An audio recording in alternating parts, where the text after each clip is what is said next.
குடியரசு தினக்கதை. நம் உரிமைகள்.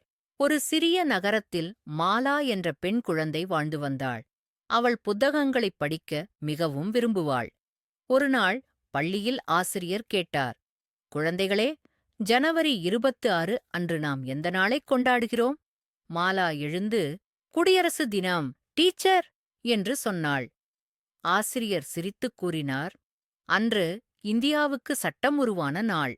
நம் நாடு குடியரசாக மாறிய நாள். வீட்டுக்குச் சென்ற மாலா தாத்தாவிடம் கேட்டாள், தாத்தா, குடியரசு என்றால் என்ன?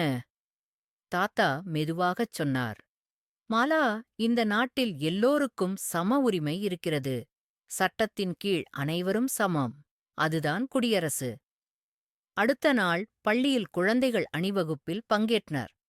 மாலா தேசியக் கொடியைப் பார்த்து பெருமையுடன் நினைத்தாள், நான் என் உரிமைகளையும் கடமைகளையும் மதிக்கும் நல்ல குடிமகளாக இருப்பேன்.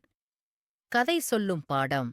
எல்லோரும் சட்டத்தின் முன் சமம். உரிமைகளுடன் கடமைகளும் அவசியம்.